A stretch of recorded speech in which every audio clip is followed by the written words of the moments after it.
Matt Patricia said all the right things, as did Ryan Day, about his arrival at Ohio State, what it means for the defense, and just what you can expect from them. Let's talk about what they said and whether or not you should believe them. What's up, kinfolk? It's RJ Young. I am not on a step mill. If this is your first time watching the #1 college football show, welcome. Thank you for joining us here. We talk college football year round.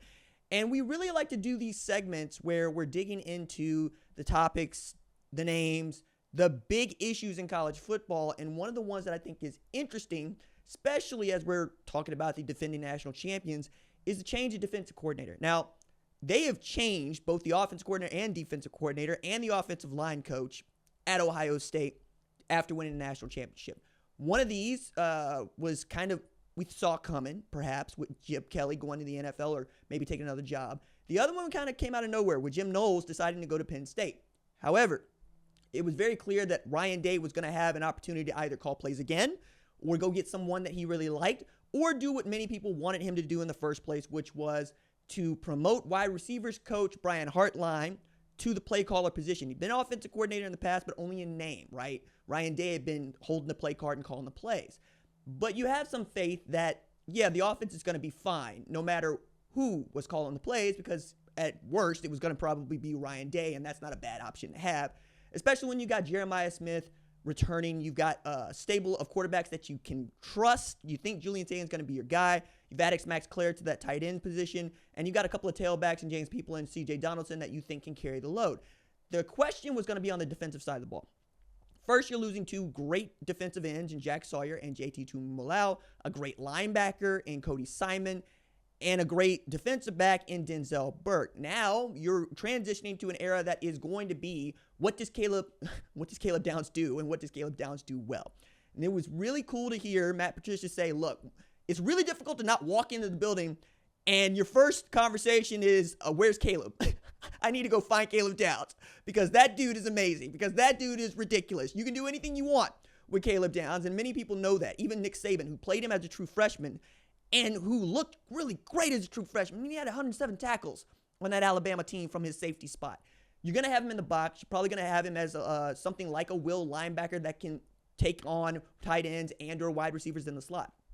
But I thought what was more interesting is what Ryan Day had to say about going to get Matt Patricia. Now, Buckeye fans, for the most part, are 50-50 on this. I speak to Buckeye fans that are like, this is the worst possible hire you could make defensive coordinator, which is a little much. And then there are those that go, I think it's going to be great. The guy's got Super Bowls. He knows what it takes to coach in the National Football League, and that's what you want. And I was interested as to, okay, how do you get to college football 20 years later? And it was Matt Patricia taking a look at the football landscape and seeing the expansion of the playoff and going, that's interesting. It's a lot like the NFL model.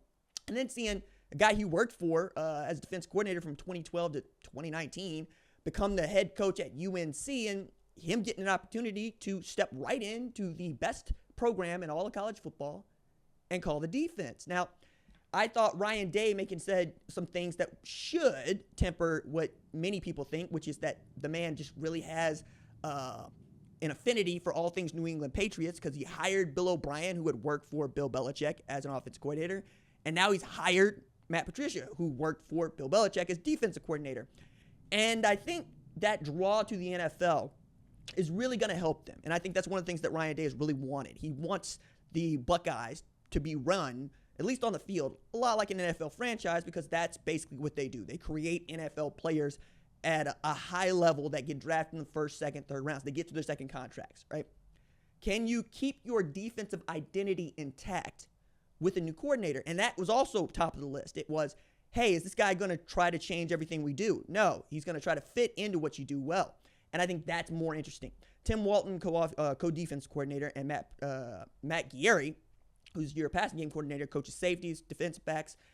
I think what those guys see and do is going to have a lot to say about what it is that we can see from Matt Patricia in 2025. Here's year one.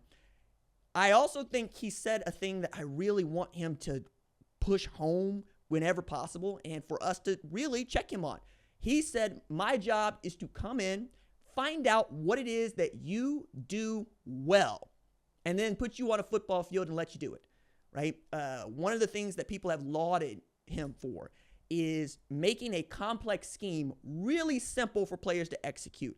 Meaning, hey, we're going to take something that looks very complex and we're going to distill it down to 3 to 5 principles, right? I'm going to give you some very easy rules so you can point shoot. And that's what you want, right? Whenever I was teaching basic pistol, right, one of the things that I would try to remind people is once we get our fundamentals down, it should just be you going through the motions, right? Sighting, breathing, all of it. It should be you going through the motions. Your hands are going to do what your hands are going to do. One of the things that helped me with this was I was a state champion bowler in high school, among other things.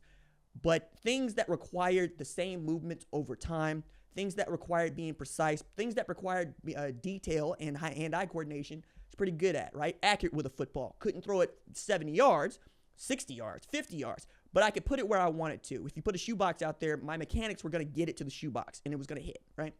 That's what you want. You want to be able to do those things precisely. They're only 3 to 5, so you get to work them all the time, and repetition is your friend. I have always said my superpower isn't so much that I innately pick things up. I don't. It's really difficult for me to learn new things. But I'm willing to drill the hell out of them until such a time as I do them without breathing. Another great example of this for me is solving a Rubik's Cube, right? I can solve a Rubik's Cube now in about 2-3 minutes, maybe a little less, depending on if I get lucky with some of the sides. But this was a task that was really difficult for me to learn how to accomplish and took me the better part of 6 to 8 weeks, which I think is about twice as long as it takes normal people to do it. And some people pick it up in the first week. There were still so many stages that I just need to rep and rep and rep and rep. But now, no matter what you give me, I can solve for the case, right? That's okay. That's cool. That's what Matt Patricia has been hired to do. He's been hired to find out what these elite athletes do better than anybody else and put them on a football field where they can do it in concert with the entire defense. I think we all get to be excited about that. I am really enthusiastic about him finding what it is that he thinks Caleb Downs does better than anybody else. Because if anybody knows what that is, it's going to be a guy that was coaching at the highest level and winning Super Bowls with a bunch of dudes that, frankly, sometimes we didn't know were that good, right? Every now and again, you get a Stephon Gilmore, who you know from, without a shadow of a doubt, is great. But after that, you're having to make do with perhaps not the all-pro players that other people have. So how do you make those guys better? Now that you're basically given an all-pro roster in college, right? If we're going to, an all-American roster, 5 stars out the wazoo, you're going to be blue chip all over the map. What is it that he's going to isolate? What things are they going to do well? How is he going to work with Larry Johnson Sr.? Hell, moving C.J. Hicks to defensive end. My goodness, I get it. He's a little bit undersized, but that's because he's long. He's going to probably put on a little bit more weight, but he's still fast and he still get off the line. Okay, now that we know that he's not necessarily a space linebacker, what does he do well? Rush the passer. Okay, let's put him in positions to rush the passer, and let's teach him those techniques that are going to get him 2 sacks and tackles for loss. I'm excited about that. I am. And I think perhaps you should be too.